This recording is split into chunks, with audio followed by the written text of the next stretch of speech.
Of the vehicle or of any other person આ પુરવાર કરવું જરૂરી નથી.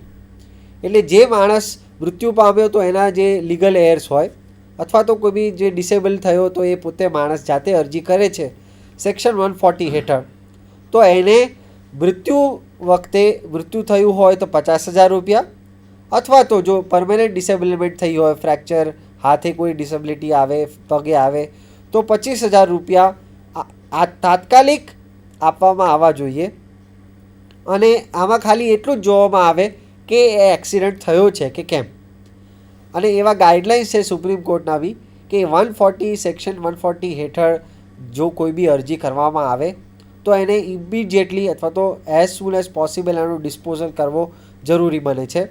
અને એ કારણ એટલે છે કે જ્યારે કોઈ બી માણસનું ધારો કોઈ મૃત્યુ થયું હોય તો અચાનક જ એની ફેમિલીમાં ઇન્કમ બંધ થઈ જાય અને એને જે આઘાત લાગે એના રૂએ જે બેઝિક કોમ્પેન્સેશન આપવું જરૂરી બને છે એ તરત જ આપવું કોર્ટ બંધાયેલી છે.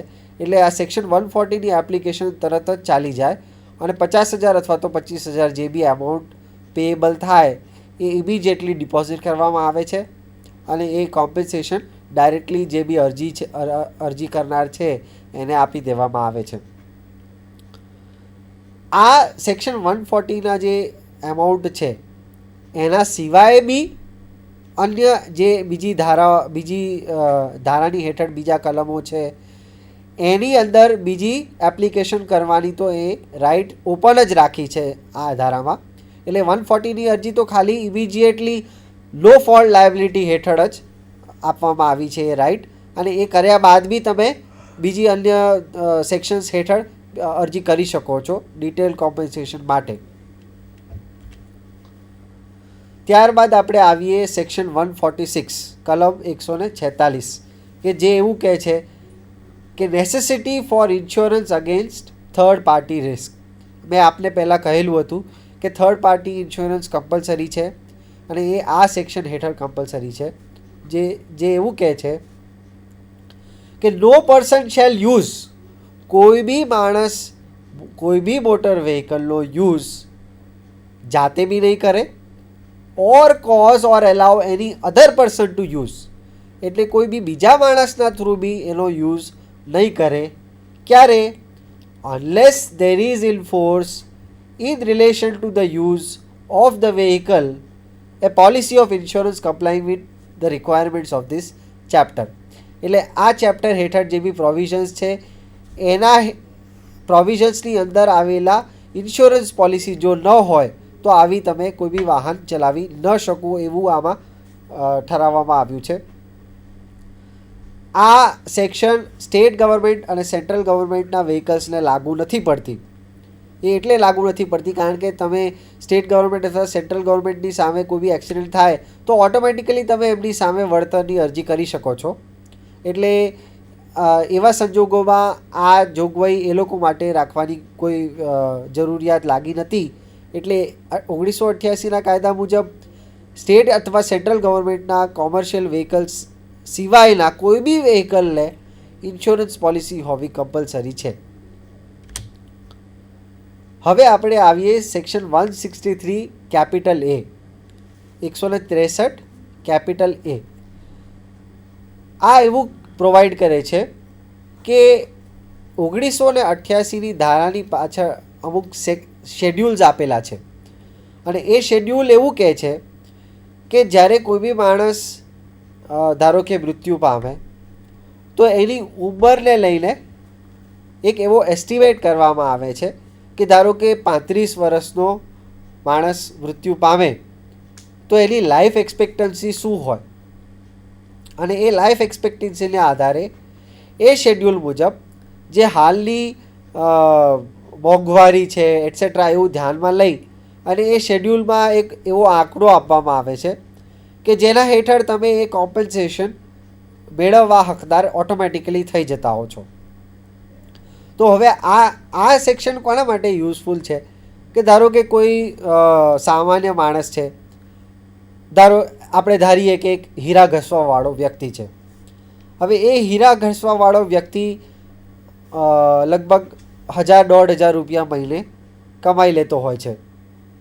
તેવા સંજોગોમાં એ વોટ એવર જે એની ઇન્કમ છે એ કેશમાં મેળવે છે, એની પાસે કોઈ સેલરી સ્લીપ નથી. તો જ્યારે એ વળતરની અરજી કરે એના રિલેટિવ્સ એના મૃત્યુ પછી, તો એ લોકો પુરવાર કેવી રીતે કરશે કે ભાઈ આ એની ઇન્કમ હતી, 1500 એની માસિક ઇન્કમ હતી, અને એના આધારે હું વળતરની અરજી કરું કેવી રીતે, પુરવાર કેવી રીતે કરું? તો આને ધ્યાનમાં લઈને એક્ટમાં શેડ્યુલમાં એવું કહેવામાં આવ્યું છે કે આવા કોઈ બી સંજોગોમાં જો કોઈ બી માણસ એવી અરજી કરે તો એમાં એની ઉંમર પ્રમાણે એ શેડ્યુલ મુજબ જે બી કોમ્પન્સેશન એમાઉન્ટ નક્કી કરેલું હોય શેડ્યુલમાં એ ડાયરેક્ટલી મેળવવા હકદાર થઈ જાય છે. અને ધેરફોર આ જો કોઈ ધારો કે સેલરી સ્લીપ તમારી પાસે હોય, તમે પ્રૂવ કરી શકતા હો, તો બીજી અન્ય કલમ હેઠળ તમે અરજી કરી શકો છો. પણ એ ન કરી શકતા હો તો 163A મુજબ ઇઝીલી તમને અમુક કોમ્પન્સેશન મળી જાય. અને આ 163 એવું કહે છે ફર્ધર કે અન્ય કોઈ બી કલમ બીજું કશું બી કહેતી હોય તેમ છતાં બી જ્યારે કોઈ બી વાહનને એક્સિડન્ટને લીધે કોઈ બી મૃત્યુ પામે અથવા તો કોઈ પરમેનન્ટ ડિસેબલમેન્ટ થાય તો જે સેકન્ડ શેડ્યુલ એટલે કે 1988ની ધારા આખી પૂરી થાય પછી પહેલું શેડ્યુલ અને બીજું શેડ્યુલ આપવામાં આવ્યું છે.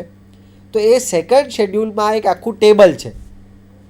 તો હું આપણે કહું કે એ ટેબલ કઈ રીતનું છે, એમાં ઉંમરો આપેલી છે કે 20 પહેલાં તો માઇનર, ધારો કે એક નાનું છોકરું મરી જાય તો એને 15,000 રૂપિયા વર્ષના ગણી લેવા, અને કેટલા વર્ષ એ બી આપેલું હોય કે ભાઈ 16 વર્ષનો ગુણાકારથી એને ભાગી અને એટલો એમાઉન્ટ આપી દેવો. ત્યારબાદ 18થી 25, 25થી 30, 30થી 35 and so on and so fourth એક આખું ટેબલ આપવામાં આવ્યું છે કે જેના હેઠળ તમે અરજી કરો ત્યારે જે મૃત્યુ પામનાર હોય એનું તમારે ખાલી એટલું જ જોવાનું કે કયા બ્રેકેટમાં આવે છે. જો એ 20થી 25ના બ્રેકેટમાં આવતો હોય તો તમારે અરજી ખાલી એવી જ કરવાની કે 20 વર્ષનો મારો ધારો કે પેરેન્ટ્સ કરતા હો અરજી, તો મારો છોકરો 20 વર્ષનો હતો અને કાર નંબર 100 એના હેઠળ એ જતી હતી અને એની અંદર એક્સિડન્ટ થયો અને આ મારો છોકરો ગુજરી ગયો, તો એના માટે હું આ વળતરની અરજી કરું છું 163A હેઠળ. એટલે સેકન્ડ શેડ્યુલ પ્રમાણે 20થી 25ના વ્યક્તિને આ એમાઉન્ટ આવવાનું જોગવાઈ ઓલરેડી કરેલી છે, એટલે મને એ વળતર આપો. આવી અરજી જ્યારે આવે ત્યારે કોઈ બી વ્યક્તિએ એવું પ્રોવાઈડ કરવામાં આવ્યું છે કે જ્યારે આ એક્સિડન્ટ થયો એ એક્સિડન્ટમાં વાહન ચાલક અથવા તો ઓનર જે હતો એની કોઈ બી નિગ્લેક્ટ અથવા તો ડિફોલ્ટ હતી એવું પુરવાર કરવું જરૂરી નથી.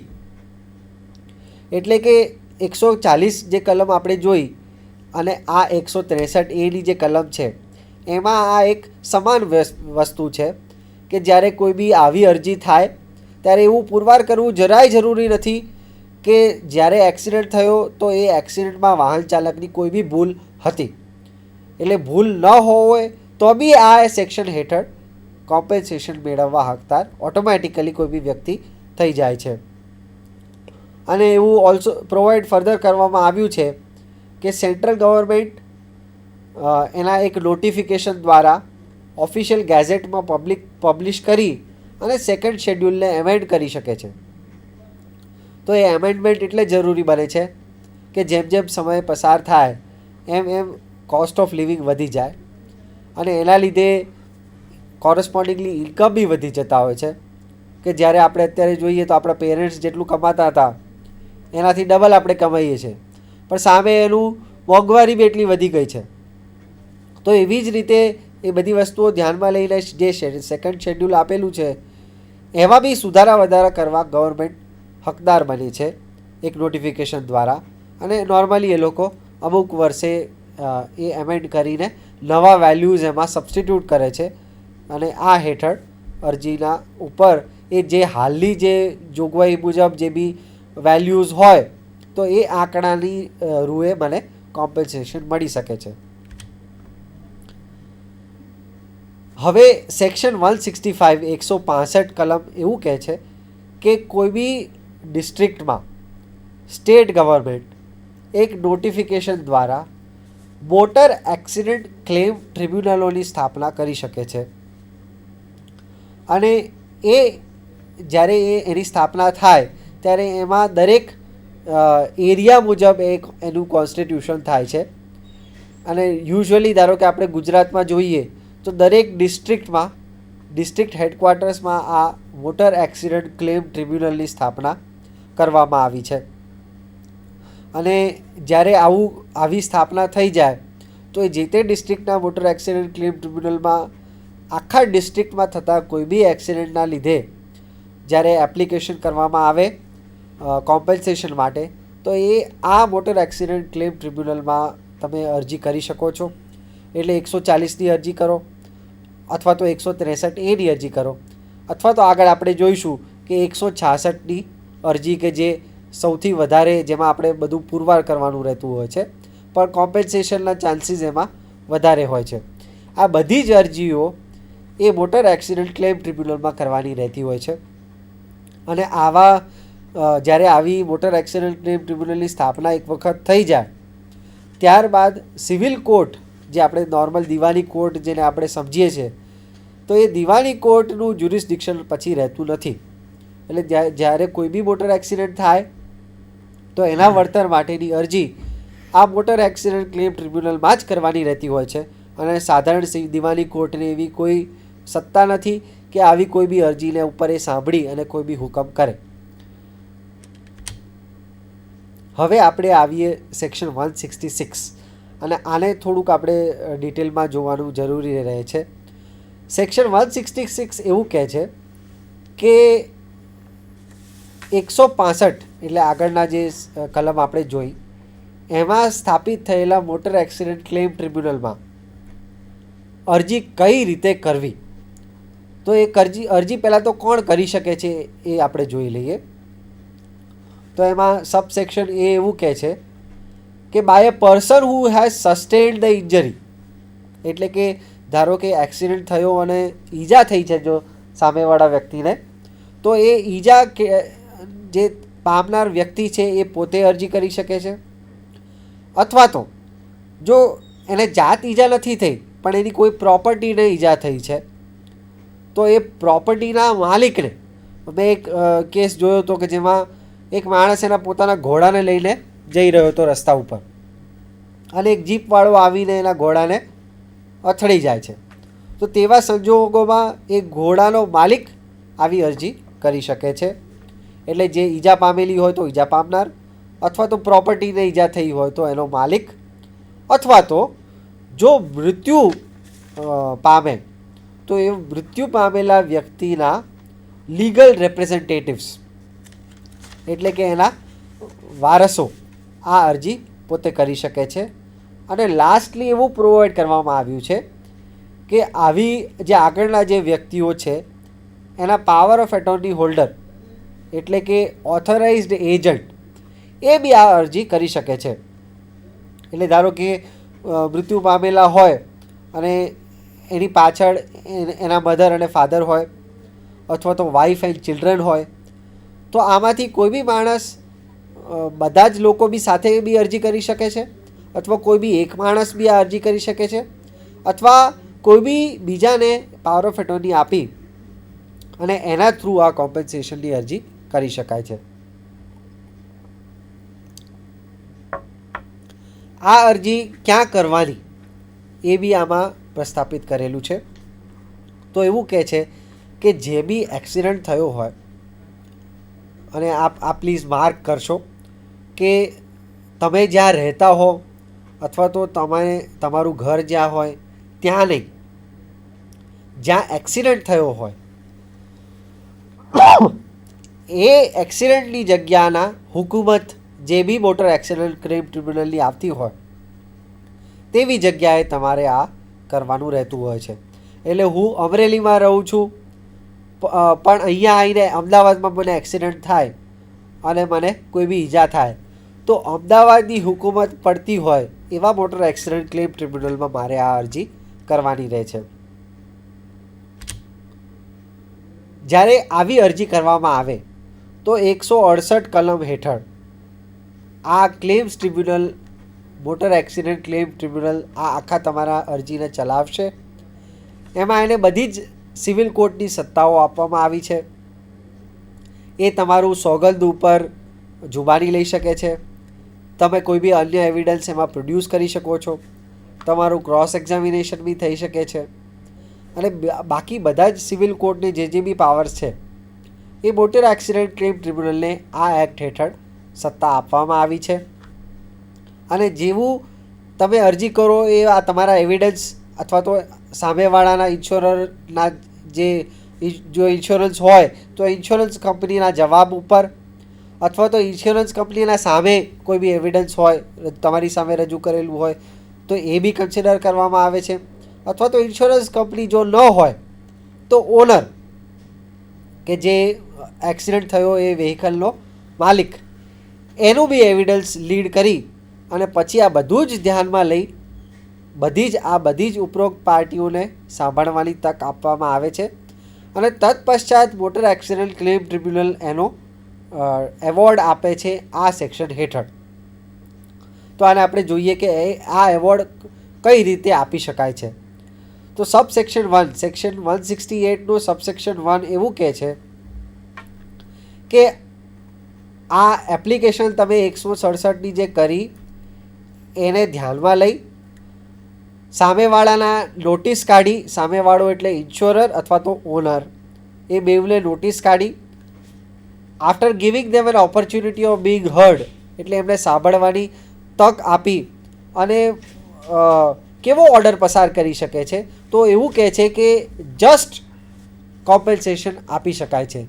તો આનું કોઈ બી આગળ ઉલ્લેખ નથી કે જસ્ટ કોમ્પેન્સેશન એટલે શું. ઇટ જસ્ટ સેઝ કે the amount of compensation which appears to it to be just that can be awarded by the tribunal.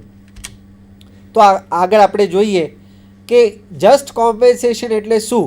એની કોઈ ડેફિનેશન એક્ટમાં આપવામાં આવેલી નથી, પણ એના અમુક ગાઈડિંગ પ્રિન્સિપલ્સ છે કે જે ધારો કે મૃત્યુ પામેલો હોય વ્યક્તિ તો એની ઇન્કમ શું છે અત્યારે એટલે કે at the time of accident